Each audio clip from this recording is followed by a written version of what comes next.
The Real Show is brought to you by UCS Facility Management Limited, Omni Basic Bank, and Dewdrop Hand Sanitizer.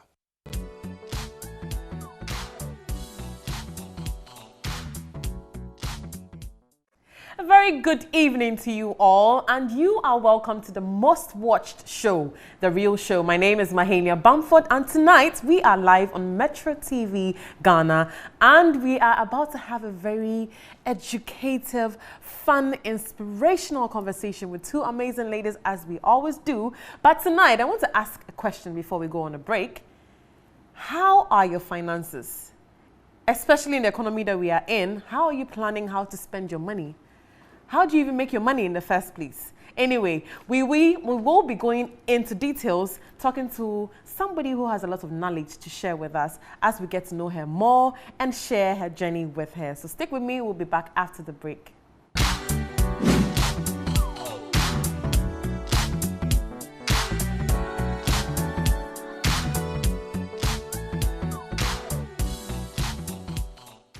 Welcome back. If you just tuned in, this is The Real Show. And let's have a look at this introductory video, then we'll see the guest for the first segment. Most people make decisions about how to use money every day. It may be to take a bus, to buy food for lunch, or to put money in an investment. We need money for a lot of things. Therefore, we make decisions on money every day. But what influences the decisions that we make? There are so many factors that influence our decisions on money. It could be an emotional response to a problem, friends and peers, advertising, self, family and friends' needs, just to mention a few. However, in making decisions about money, one needs to have clear goals and plan towards that goal. That is when financial literacy comes in to guide one in making these decisions. Financial literacy is the ability to understand and use various financial skills, including personal financial management, budgeting, and investing. The lack of financial literacy can lead to a number of pitfalls, such as accumulating unsustainable debt burdens, either through poor spending decisions or a lack of long-term preparation. This in turn can lead to negative consequences. Tonight on The Real Show, we have Amina Sammo. She is a chartered accountant and a financial literacy campaigner. She has a wealth of experience and knowledge in top management roles in the banking sector and other corporate organizations spanning over 25 years. She is the former director, projects and programs at the Ministry of Inner City and Zongo Development. She is a fellow of the Association of Chartered Certified Accountants UK and has an MBA from the Kwame Nkrumah University of Science and Technology. Welcome, Amina.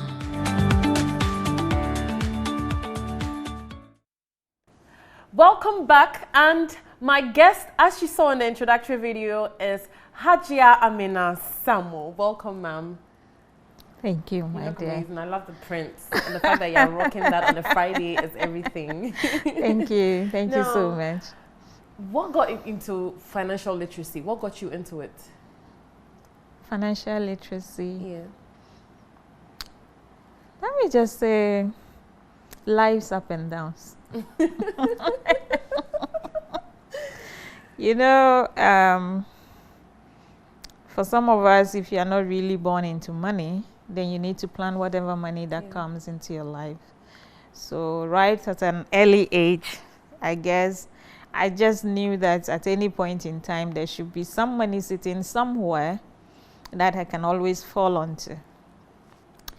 I don't know if it is the reason why I did accounting, but I think along the line I did accounting, and that actually just put it in a proper perspective for me. But as a person, I think I started putting money aside at a very early age.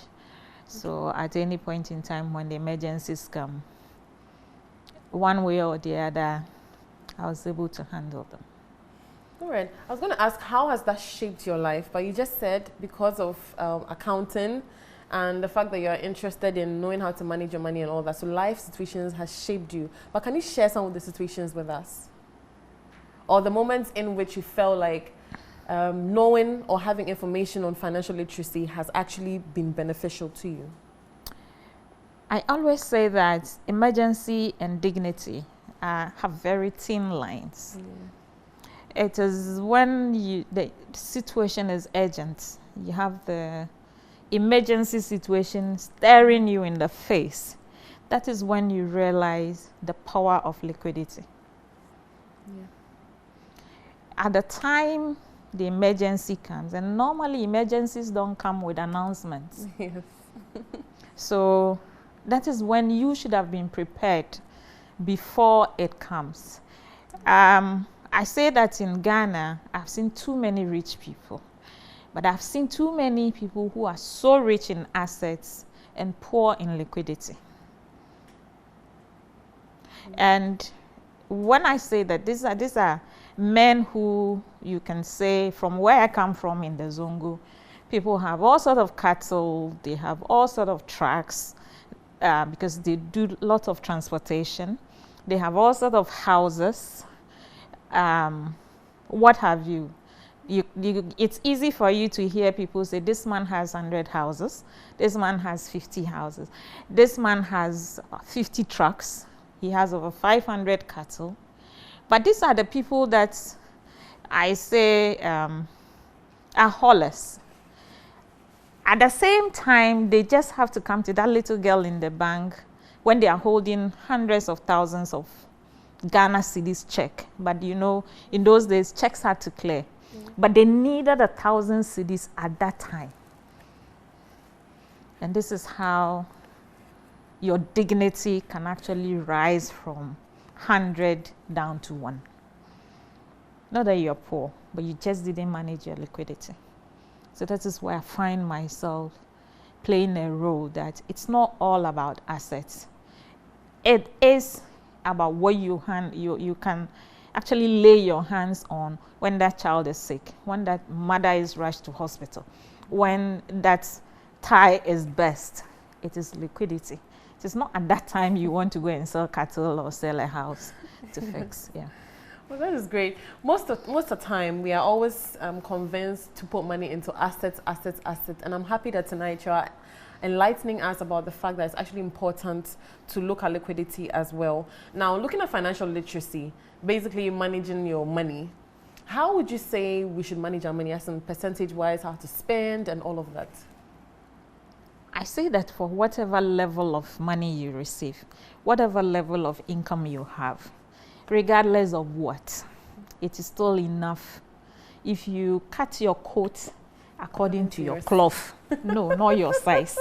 Me and you, if they give us 2 yards of cloth, what you can do with the 2 yards is different from what I can do with it. So you cut your coat, maybe for me, 2 yards can do me the collar dress. And it can actually do a flowing dress like this. So you cut your coat according to your cloth, not your size. Maybe on social media you are told that you've told everybody you are rich, so you need to go to Kempinski to eat soakings. I beg you. Cut your coat according to your cloth. Nobody is saying going there to do it is bad. But for me, I will plan it. Maybe I'll spend 12 months saving towards that. So I go there and I am comfortable, not guilty in my head to go and spend it. But don't go and use emergency money to do that. So let me give you an example. Okay. In Accra, everybody knows that earning 1,000 cedis is in the middle there somewhere. You earn 1,000 cedis. I say that the person who gave you life, the person who is ensuring that you are alive, God, the God factor, let's give him 10%. Okay. There is no bow anywhere you go and put it in for God. That woman at your junction who sells groceries, if you are able to give her 100 cedis to put in her business, that is her prayer point at Atria Mountains. Yeah. When you give it to her, and she also gives the next person, the person who sells wache in that small coma, give her 10 cedis. That can also do something for her. So when we are able to distribute wealth among our peers, I was talking about 1,000 cedis, where you give 100 cedis out. Now let's come to you. After you have done your good, and that is to bless your money, my belief. Okay. I don't know about somebody. So now I pay myself. Very important. If I made the money, I must pay myself. So if I pay God, that me I haven't seen before. Then me, who made the money? Before I pay the electrician, before I pay water bill, before I pay electricity bill, I'll pay myself. So I pay myself 10%. That money, it is either me, I am sick and need that money, or I am dead, then my family can use it for charity. That is my money. So you keep that away for when you need to? When it is me, when I have to spend it on me. I put another, I suggest you put another 10%. All of us have immediate surroundings. It could be a roommate, it could be a husband or wife, it could be children. Put some 10% for them. They have to go to school fees. They have to go to hospital. If they don't use it for the whole year, you have so much money on your hand to spend for the Kempiski thing. The third one, all of us are not living on an island. All of us come from families. All of us were raised through other people, friends. Keep another 10% for that. That is where you have your outdoorings, you have your funerals, you have your weddings, you have... Put that money aside. How many of us are able to go to 12 weddings in a year? It's not possible. But every month you put that money there. So I have taken 40% out. Yes. Don't spend more than 40% of the money 60% of the money you earn. If you do that, you're not any richer or any poorer than if you hadn't done it. But the difference is that this time you have some backup sitting somewhere. If you're able to even put 20% of your money aside as savings, in 5 months you have 1 month's salary sitting there somewhere. Yeah. In a year you have 2 months' salary. So at least in a year, for every year of work you do, you should have a minimum of 1 month's salary sitting in a savings account that you don't touch until, I call it the lender of last resort. Until that comes, keep that money there somewhere. We pay school fees maximum 3 times a year. That is from the immediate family thing. Weddings. How many of our real family members will be dying in a year? You know, and when you start, it's difficult. But for as long as you're able to cross 3 months, it becomes second nature to you. Okay. So the 40%, like you've shown us, 10 for God, 10 for yourself, 10 for, should I say social responsibility? No. Immediate family. Immediate family. Yes. And then the other occasions and all the of social that. Responsibility all is in the 10% for God. For God, okay, yeah. Yeah, that's giving back to society. Yes. Yeah, that's like doing that for God, yeah. True. So then after the 40%, the 60 left is for what? Expenses? The 60 left, I say, your rent come from there. Your transportation come from there. Your dresses come from there. Everything else come from there. But again, that 60% between me and you would differ. If I rent, it means my rent will come out of there. If you already have your house, you have that excess money on you. And I don't know the much difference between transportation as per trotro and transportation as per car. All of us have to pay. You will have to pay on a daily basis. The other person will have to buy fuel, depending on their distance and everything, and car maintenance. So that should also come from there. Already you are using electricity. It has to come from there. My point is that adjust yourself so that, because you have nobody to impress anyway. In a can we say, what have you done that somebody hasn't done before? Patapa says that no matter how far your house is, somebody's house is behind yours. So no matter how, even when they say Bill Gates is the richest man in the world, that is what the books have said. But only God knows who really is the richest man. Yes. But it doesn't matter whether you are rich or poor, for as long as you have good health and earn some level of income depending on your vocation, you are a good candidate for financial literacy. Great.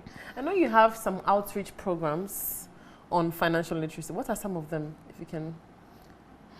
Okay, so I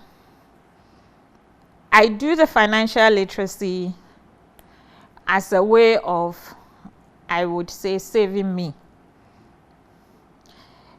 Naturally, I love to give, but I don't want somebody's own planning to affect my planning. So when I meet with you and we'll have to be friends with you and we'll have to be close to you, the first thing that comes to mind is, how are you managing your finances? Because I know that for as long as I am with you, at a point in time, you will need money. But as to whether I am planning for you is another thing altogether. Yes. So rather, I will tell you to plan. That's great. So that when the emergency comes and you come to me, I'll open my mouth and tell you, didn't I tell you? So I do that to ensure that I have a peace of mind.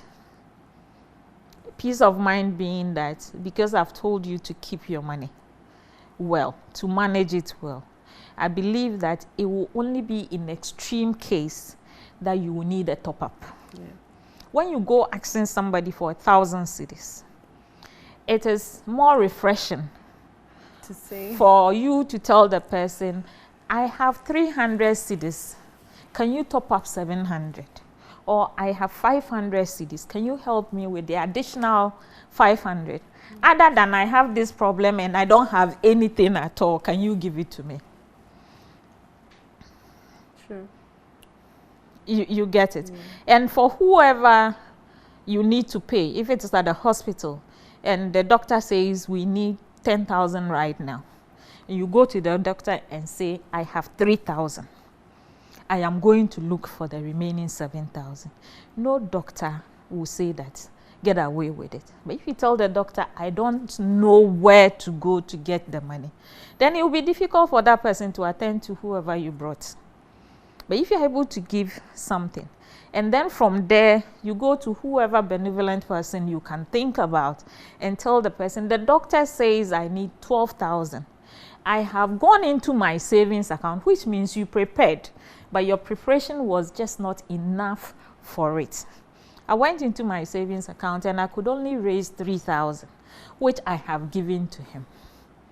And I beg you, if you can top up, it becomes easier than my child is on the stretcher at the emergency room. I don't have anything on me. And it gets even worse when somebody gives birth and say that my wife has given birth and I need money for, in our Zongo communities, you have to buy a sheep. So for all the 9 months, even you didn't know that your wife would give birth. I am okay if you say, my wife has given birth to twins, but I was expecting one. So I bought one sheep. But I have to give two. Then it means that at least you've shown some level of responsibility. So coming back to the question, my thing is that the people most of the people who are not able to manage their finances well are the people who manage our finances, the bankers. Wow, how is that? I think we see too much money. We forget that at a point. We forget that the money is not for us. We are just watchmen over the money. Yes. And in most banks, you are paid twice a month, every 14 days. So at any point in time, you have money in your account. And that makes you a little bit comfortable.